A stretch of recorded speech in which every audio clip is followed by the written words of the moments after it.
Mesin 1200 cc NA-nya ini sebenarnya berbeda dengan Sigra yang dipakai di saudaranya sendiri, karena sebenarnya figur tenaganya lebih besar. Sistem infotainment-nya nih untuk di varian tipe M ini udah lumayan banget.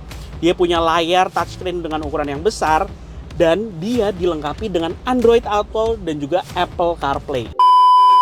Halo Alexer, selamat datang di channel YouTube Alex Indonesia, dan kali ini kita di segmen Ngegas, nge-review mobil bekas berkualitas. Dan kebetulan kita udah masuk di bulan Agustus yang mana kita menghadapi Hari Kemerdekaan. Dan di Hari Kemerdekaan ini ada sesuatu yang spesial, yaitu kita akan nge-review sebuah mobil, yaitu adalah Daihatsu Rocky 2021 tipe M dengan harga 170 jutaan dan bisa di DP dengan 17 juta serta cicilannya 1,7 juta per bulannya. Yuk kita bahas, tonton terus videonya.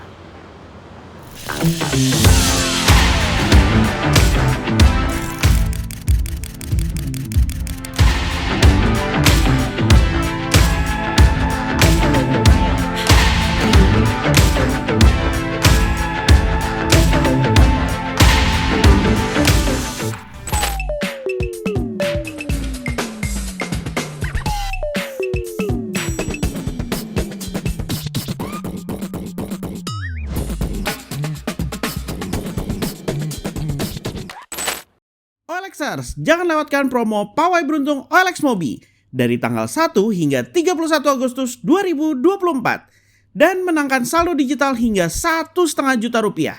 Buruan klik linknya yang ada di deskripsi ya. Daihatsu Rocky tipe M ini adalah merupakan varian entry level di Daihatsu Rocky, yang mana memang penampilannya sebenarnya basic banget mobil ini. Tapi kalau yang Alexer lihat di sini memang sudah di-upgrade oleh pemilik sebelumnya, yang mana sudah ditambahkan dengan fog lights-nya. Karena mengingat tipe M ini belum dilengkapi dengan fog lights, serta di bagian headlamp-nya sendiri pun juga belum dilengkapi dengan model LED. Mengingat ini adalah varian terbawah, jadi lampu utamanya sendiri masih menggunakan bohlam halogen biasa. Bisa dilihat sini ya, penampilannya sederhana, tapi cukup fungsional dan juga tidak banyak sentuhan chrome-nya. Di bagian grillnya terlihat bahwa di sini modelnya hitam polos seperti ini, yang mana nggak neko-neko sih sebenarnya. Saya suka dengan penampilan polosnya kayak gini, dan juga membuat sebenarnya mobil ini lebih kelihatan maskulin lah ya, gara-gara memang segi crossovernya nih, mini crossovernya kelihatan di bagian bawah bumpernya yang sentuhan warna hitamnya nih cukup mendominasi. Oke, sekarang kita akan bahas ke bagiannya mesin dulu yuk.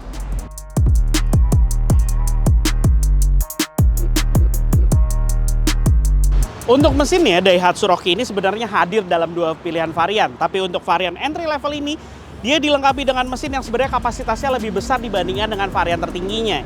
Yaitu mesin berkapasitas 1200 cc, 3 silinder, tidak dilengkapi dengan turbo. Karena untuk varian tertingginya, malahan dilengkapi dengan kapasitas yang lebih kecil, yaitu 1000 cc, tapi dilengkapi dengan turbo intercooler. Oke, mesin 1200 cc NA-nya ini sebenarnya berbeda dengan Sigra yang dipakai di saudaranya sendiri, karena sebenarnya figur tenaganya lebih besar, di mana mesin 1200 cc 3 silinder twin cam-nya ini dia mampu menghasilkan tenaga 88,4 PS dengan torsi 113 Nm. Dan tenaganya itu disalurkan ke roda depan melalui transmisi manual 5 percepatan. Untuk penampilan mesinnya sendiri di sini memang tidak ada cover atau tidak ditutupi dengan cover plastik sama sekali. Terekspos seperti ini, dan juga penampilannya sederhana banget sebenarnya memang. Tapi walaupun begitu, sebagai varian terendah mobil ini, dia tetap dilengkapi dengan sistem pengereman ABS. Tuh, model ABS-nya ada di belakang sana, dekat dengan ECU. Kemudian peredaman juga sudah ada di bagian kap mesin dan juga di bagian firewall-nya. Memang untuk bagian ruang mesin ini masih banyak dengan warna dasar, tidak sewarna dengan bagian eksteriornya. Oke, untuk di bagian mesin itu aja.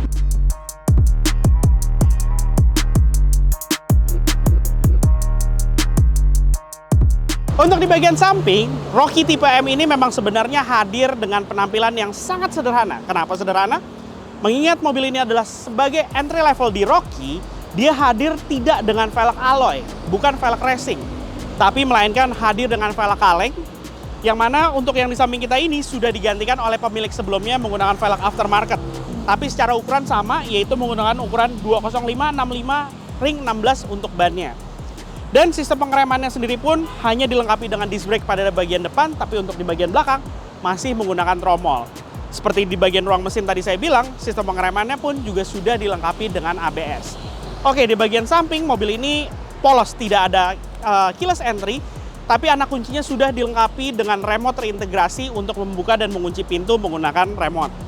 Kemudian untuk spion sebenarnya tipe M juga hadir tanpa adanya fitur elektrik. Jadi untuk pengaturannya, pelipatannya, semuanya manual. Oke, untuk di bagian samping itu aja. Sekarang kita lihat ke bagian belakangnya yuk. Oke, kita ada di bagian belakang dan varian M itu langsung kelihatan adalah dia tidak dilengkapi dengan wiper kaca belakangnya. Kemudian di bagian belakang dia juga tidak dilengkapi dengan sensor mundur, tapi sudah dilengkapi dengan kamera mundurnya. Lampu belakangnya tetap sama dengan varian di atasnya, dia sudah dilengkapi dengan LED bar di bagian atas, tapi untuk lampu remnya, lampu sen dan juga lampu mundur masih menggunakan bohlam halogen biasa. Kemudian di bagian belakang sudah terlihat bahwa ciri khas ala crossovernya tuh juga tetap diperlihatkan, yang mana plastik berwarna hitamnya cukup mendominasi di bagian bawah dan juga ada sentuhan yang sama sebenarnya seperti di bagian depan. Ini mirip-mirip ya bentuknya untuk cover segitiga plastiknya ini. Di bagian tengahnya dia juga sentuhannya berwarna hitam seperti ini. Kemudian kita buka bagasinya.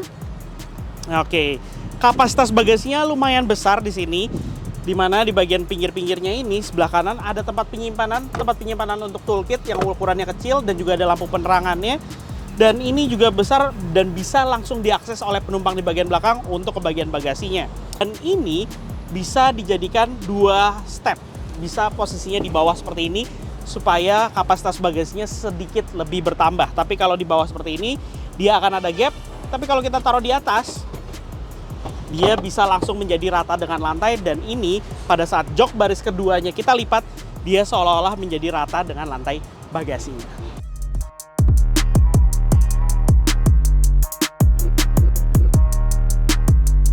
Oke, kita masuk ke bagian interior dari Rockie tipe M ini dan langsung kerasa sederhananya di sini. Yang paling kerasa adalah di bagian instrumen clusternya. Karena kalau udah pernah naik yang varian tertinggi, instrumen clusternya ini langsung kerasa kelihatan sederhana banget. Untuk Rockie tipe M ini, dia untuk putaran mesin dan juga speedometer seluruhnya itu menggunakan model analog. Dimana di bagian tengahnya ada layar monokrom. Layar monokrom ini menampilkan informasi mulai dari bahan bakar, kemudian konsumsi bahan bakar secara rata-rata, konsumsi bahan bakar secara real time, odometer dan juga trip meter. Tapi kalau yang varian tertingginya dia layarnya full TFT gitu, keren deh. Kemudian di bagian lingkar kemudi juga dia tidak berlapis dengan kulit dan juga tidak ada tombol sama sekali di sini untuk mengontrol sistem infotainment.